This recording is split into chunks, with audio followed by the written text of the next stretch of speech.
আসসালামু আলাইকুম, আশা করি আপনারা সবাই অনেক ভালো আছেন। নতুন একটা টেক নিউজ ভিডিওতে আপনাদের সবাইকে স্বাগতম। আমাদের আজকের দিনের প্রথম টেক নিউজটা হলো উইন্ডোজ 11 আগামী অক্টোবর মাসে অফিসিয়ালি লঞ্চ হতে যাচ্ছে। সো যারা আপনারা উইন্ডোজ 11-এর জন্য ওয়েট করতেছিলেন তারা আগামী মাস থেকেই উইন্ডোজ 11 পেয়ে যাবেন। সবথেকে ইন্টারেস্টিং বিষয় হলো যারা আপনারা এখন ল্যাপটপ কিনতে চাচ্ছেন, আপনারা আপাতত ল্যাপটপ কিনেন না, 2 মাস ওয়েট করেন, ঠিক আছে? আগামী মাসে যখন নতুন ল্যাপটপগুলি নতুন উইন্ডোজ আসবে, দেখা যাবে যে আগামী মাসের শেষের দিক থেকে ল্যাপটপের সাথেও তো একটা ফ্রি উইন্ডোজ থাকে, তখন আপনারা ওই ফ্রি উইন্ডোজ 11টার সাথে সাথে পেয়ে যাবেন। এখন কিনে যদি ফেলেন ল্যাপটপ, পরবর্তীতে উইন্ডোজ 11 দেখা যাবে আবার নতুন করে সিস্টেম করতে হবে অথবা কিনে ইউজ করতে হবে।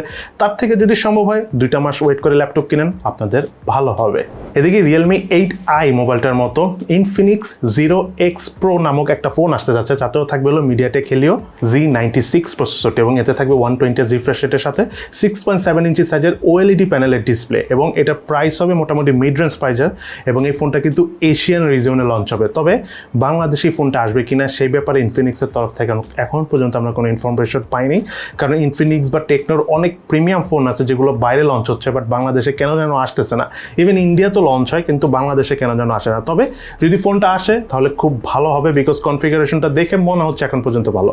বাকিটা যদি আসে ইউজ করে দেন বলতে পারবো।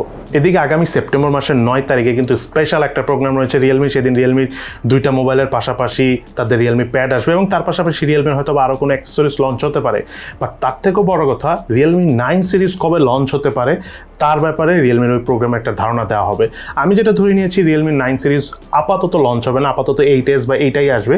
রিয়েলমি 9 সিরিজটা হতে পারে নভেম্বর ডিসেম্বরে এসে আমরা পেয়ে যেতে পারি, বা আরেকটু আগেও পেতে পারি, বিকজ আগামী মাসে হতে পারে বা আগামী মাসের শেষের দিকে নার্জো সিরিজ আবার নতুন করে আসতে পারে।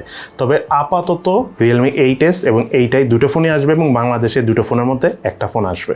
এদিকে আজকের দিনে আমার কাছে সবচাইতে বড় যেই নিউজটা মনে হয়েছে সেটা হলো ফেসবুক রিসেন্টলি ডিক্লেয়ার করেছে বাংলাদেশের, আপনারা সবাই জানেন যে ইন্টারনেটের স্পিডের কথা বলে লাভ নাই, ওয়ার্ল্ডের 137টা না জানি 139টা দেশের মধ্যে বাংলাদেশ শেষের দিক থেকে নাম্বার 3-তে আছে। সো ফেসবুক এই সিচুয়েশনে বলছে যে ইন্টারনেটে যে অবকাঠামো রয়েছে, এই অবকাঠামো বা এই ইনফ্রাস্ট্রাকচারের পিছনে তারা ইনভেস্টমেন্ট করতে চাচ্ছে। তারা যাচ্ছে বাংলাদেশে ইন্টারনেটের স্পিড বলেন, কোয়ালিটি বলেন, এগুলো যেন আরও অনেক ইমপ্রুভ করা যায়।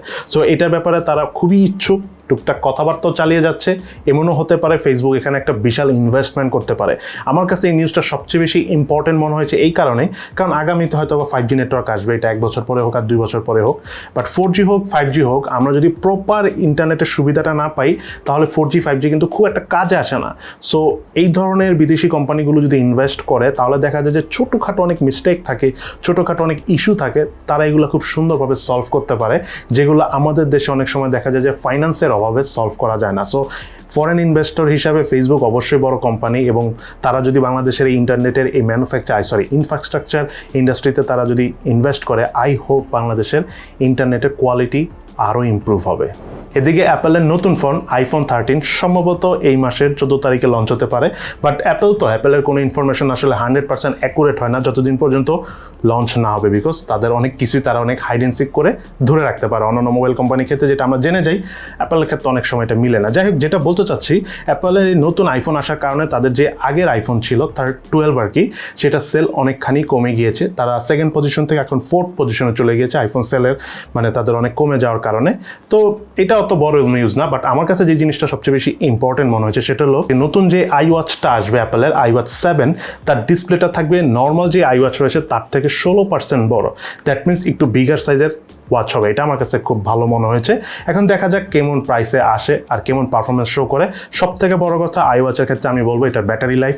আমি মনে করি iWatchের এখন উচিত এমন ব্যাটারি লাইফ দেওয়া যেটা Xiaomi বা অন্যান্য মোবাইল যে iWatch রয়েছে তাদের মতো করে অ্যাটলিস্ট 1 সপ্তাহ যেন চার্জ ব্যাকআপ পাওয়া যায়, বিকজ অনেক এক্সপেন্সিভ ওয়াচ যদি বেশি চার্জ ব্যাকআপ না পাওয়া যায় তাহলে আসলে একটু খারাপ লাগে। এদিকে কোয়ালকমের নতুন প্রসেসর Snapdragon 898, এই প্রসেসরটার আমরা Geekbench স্কোর পেয়েছি, সেখানে সিঙ্গেল করে স্কোর এসেছিল 720, মাল্টি করে হলো 1919। এটা একটা ভিভোর ডিভাইসে চেক করা হয়েছে, ভিভোর কোনো একটা ফোনে এই নতুন প্রসেসরটা আসতে পারে। যদিও Geekbench স্কোর আমরা অনেক কম পেয়েছি, এটা খুবই স্বাভাবিক। আস্তে আস্তে যখন আলটিমেটলি ওই ফোন দিয়ে আসবে তখন দেখা যাবে যে এটার অ্যাকুরেট রেজাল্ট আমরা পাবো।